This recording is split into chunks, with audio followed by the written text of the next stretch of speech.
So the almost 20-year run of Fox X-Men films has finally come to a close. I mean, unless New Mutants ever comes out, which, honestly, I'm not holding my breath for. And these movies have definitely had their ups and downs, but I'd say this tetralogy of young X-Men films, so far, has been great. First Class is fun and stylish and exciting, Days of Future Past is one of my favorite superhero movies ever, and has pretty much everything you'd want from a fun summer blockbuster like this. And I actually like Apocalypse a lot. I know, it definitely has its flaws, but it's carried in large part thanks to some great performances and some genuinely really well done scenes. So that leads us to X-Men Dark Phoenix. Let's talk about it. And what they don't understand, what they fear, and what they fear, we seek to destroy. So did I think Dark Phoenix was as terrible as everyone says it is? No, I didn't. I definitely don't think it's good, but the worst X-Men film? Absolutely not. It's an interesting mix of a film. I'd break it down like this. About 20% of it is genuinely good, 20% of it is so terrible that it's funny, 40% of it is just straight up bad, 10% of it is boring, and 10% of it is just weird. Like, I just laughed in the cinema because of how just randomly absurd some of it is. That's the thing, not all of the movie is weird and crazy like that, so when those parts do show up, it just kind of really sticks out. Anyway, let's talk specifics, and I'm going full spoilers from here on out with this review, because I just want to fully talk about this. So, spoilers for Dark Phoenix, although I don't think there's a ton to spoil here, but spoilers, you've been warned. The acting in this film is, all at once, one of the best parts of the film, one of the worst, and one of the most frustrating. James McAvoy is still fantastic as Charles Xavier, and Michael Fassbender is still fantastic as Eric Lehnsherr. It's just frustrating to see their talents wasted on a lot of really subpar writing, especially when they're so good as these specific characters. How did you lose them? The treatment for my spine affects my DNA. You sacrificed your powers so you could walk. I sacrificed my powers so that I could sleep.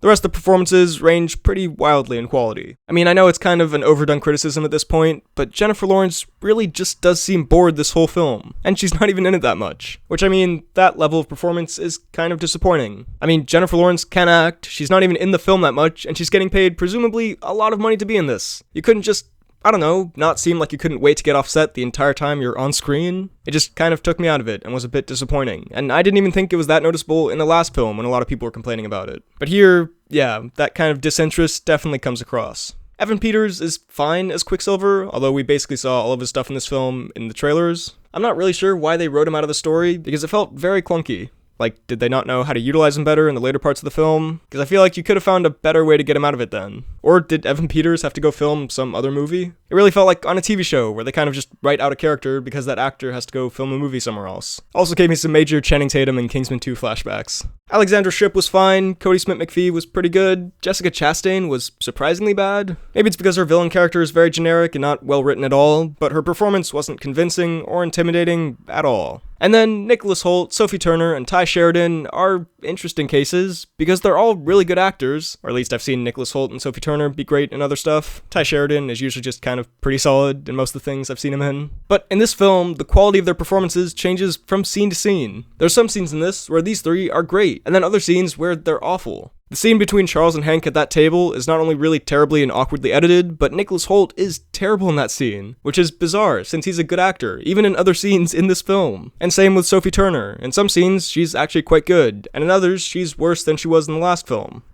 I'm telepathic, I read minds. Also, this may be down to some of the writing as well, but her and Scott have very little romantic chemistry. I think that kind of split from scene to scene is a good way of describing a lot of this film. It feels like it was made by two different people, one of them being pretty competent and having a vision for this as a kind of fun, ridiculous, but also a little bit dark movie, by superhero movie standards anyway, a bit like the tones of a lot of the other X-Men films, and then the other being way less competent and not inspiring the actors to give good performances, and butchering the editing and pacing of the film. The quality of the film really does dip from scene to scene, which is why it was actually kind of easy to divide it up earlier. There is some decent dialogue, and then there's just some horrendous dialogue. Dialogue that's cheesy, that doesn't feel natural. Sometimes it's just characters saying, this is how I feel, and this is what I'm gonna do. Just absolutely no subtlety to it. And the editing and pacing are pretty subpar here. From the weird cuts that make scenes awkward, like the Hank and Charles conversation I mentioned earlier, to the way in which some scenes are just kind of plopped into the film without a proper start or end. It's just like, alright, we're here for about 30 seconds, and now we're somewhere else. New scene. And the pacing. Initially, everything is happening very fast, and some character choices feel confusingly abrupt at points. And then by the end, the film just keeps going and going with that final action scene and goes on for way too long. Trimming some of that down and giving the first act a little more time to breathe, I think could have helped with this film's pace. Also, as far as the weirdness of this movie goes, it's not so much like a movie like The World's End, where it's really weird, but that's the point. That's just the overall tone and style of the film. This is weird in the sense that, for example, they introduce shape-shifting aliens into this universe, and people don't really seem to care. Like, the characters' reactions to this are kind of weird. Aliens have never been part of the X-Men films, and with no real proper introduction, they just kind of show up in this. And I guess that wouldn't be so weird if just one character was like, oh my god, aliens exist, and have come to our planet and can shapeshift. Also, are these aliens supposed to be the Skrulls? They're not officially, I'm pretty sure, but it's pretty obvious that at some point they were supposed to be. I mean, since they were in production around the same time, I guess I can't really blame the film for this, but even their transforming effect looks kind of like the Skrull effect in Captain Marvel. Just a lot about that plotline is odd, to say the least. Speaking of odd plotlines, I thought what they did with Charles Xavier in this was interesting. In this film, Professor X is kind of an arrogant dick, and it's kind of a weird choice for this character. It could have been a pretty fascinating idea, but in this film, it's just not handled very well, and it kind of comes out of nowhere. It doesn't feel natural, or like this character who's grown over 30 years. I mean, a lot can happen over the course of 10 years, obviously, but that's kind of a problem with skipping ahead a decade every film. Yes, characters may have changed and be in different emotional states after 10 years, but if we don't see any of it and you just tell us that's how it is, rather than properly showing that progression, it's possible that it'll feel kind of unnatural, as it did in this film, and that ultimately leads to the resolution of that character arc not being very satisfying. Also, can we talk about this for a second? I know everyone's already mentioned it, but Eric Lencher was born in 1930, and Charles Xavier was born in 1932. This film takes place in 1992. Do these men look like they're in their 60s? It's just kind of hilarious when Eric asks Charles at the end, so, how's retirement? That would probably work better if he didn't look like he was in his late 30s. It's not even like these guys look older than they actually are in real life. They look younger than they actually are in real life. Same with Hank. He's supposed to be in his 50s now. This guy. It's not a big problem with the film or anything. I just find it funny how this is also completely avoidable. Like, why did you skip forward 10 years every film? It's just such a strange choice to me. I guess we can talk about the unintentionally funny moments in the film, because there are quite a few. It's not like Rampage or Robin Hood, which to me are hilarious, so bad they're good comedies. But there is a little bit of that in here. Jean forcing Charles to walk did not come across as terrifying or brutally shocking or whatever it was the film was going for there. This movie's use of its PG-13 F-bomb was one of the funniest moments. It's so unnatural and inorganically forced in and not threatening at all, and it just got funnier the more I thought about it. This one is more subjective. I mean, all of these are subjective, but I think I'm more alone on this. But some of the flying effects just looked really goofy to me. Like, Magneto's first entrance is supposed to be really badass, but the way he just kind of floats over to Jean, I don't really know how to explain it. His pose and the movement just made it amusing to me. And finally, I really feel like I must have missed something here, so please let me know if I did. But my friend who I saw this with pointed this out to me afterwards. When Magneto enters that building in that big battle, he pulls a train up from the subway and then walks in with that crashing through the wall behind him. And then he never really does anything with it. Like, I thought he was going to use the metal from it to try and kill her or something, but no. Is it there to block the entrance? Because couldn't they just get in through the train compartment itself? Maybe we missed something, but after the film, we were just cracking up at the idea of Magneto just pulling up this train for absolutely no reason, going through all that effort just to walk in like, alright, I'm here, I've got my train, what are we doing? The film's emotional moments don't hit either, like Raven's death, Jean's quote-unquote death at the end. Didn't really do anything for me. They're both handled in kind of cliche and cheesy ways. And I guess Jean will come back, and was alive at the end of this, since we saw that phoenix in the sky. And also, this movie's future is the Days of Future Past future, in which Jean really should be nearing 60 years old, but whatever, we've already talked about that. In terms of how this works as a payoff for these X-Men films, especially the young cast ones,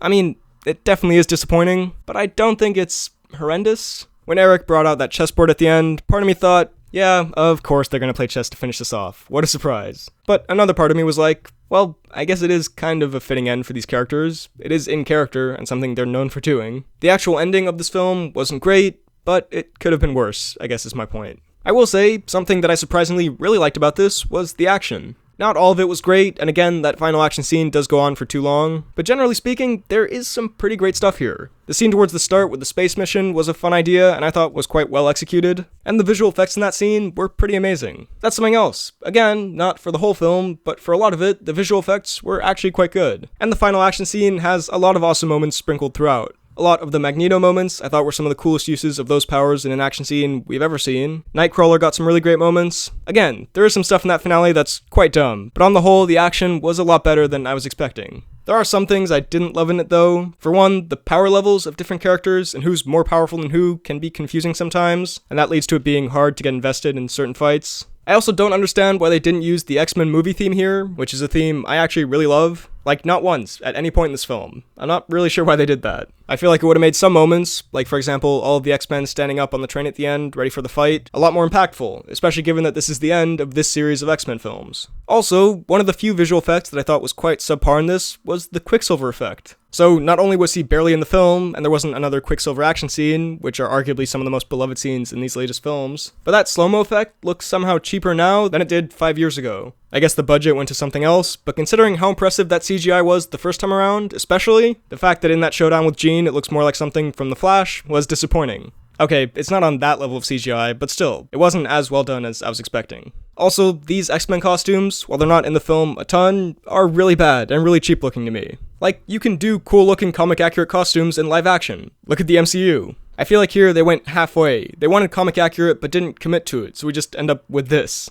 Also, what was wrong with the costumes from the end of Apocalypse? I thought those actually looked pretty good. So, in conclusion, X-Men Dark Phoenix is just an odd mix of some decent action and effects and some good performances, with some other not-so-great performances, some awful writing, editing, and pacing. The thing is though, my biggest fear with this was that it was just going to be bland and boring, and I wasn't as bored with this as I thought I'd be. I know that's not much of a compliment, but for this film, it's a good thing, I guess. There were a few scenes where I started to kind of check out, where it wasn't really entertaining on its own, or even so bad that it's good. There were some scenes that were just flat out bad and dull. But there weren't as many of those parts as I thought there'd be. How weird the film is in parts does keep it entertaining. It did have some genuinely kind of cool moments, and some of the really, really awful moments made it kind of fun to watch. So yeah, it's not a good movie, but I don't think it's completely devoid of quality. I think I was pleasantly surprised, just because I was expecting this to be like Fantastic Four bad, and it isn't. It is a disappointing way to end the series. I agree with most people that the end to these X-Men films should have been Logan. That would have been perfect. But hey, this still isn't the worst X-Men film. It's just not a very good one. I'll give Dark Phoenix a 5.2 out of 10. And here's how I'd rank the X-Men films. So, those were my thoughts on Dark Phoenix. What did you think of it? Let me know all of your thoughts down below in the comments. While you're at it, be sure to like this video, check out my Instagram and Twitter at BHL_Hudson, check out this podcast about movies and TV and whatnot I do with a friend of mine, it's called the Poorly Planned Podcast, and subscribe for more videos like the one you just watched. Thanks for watching, and I'll see you next time.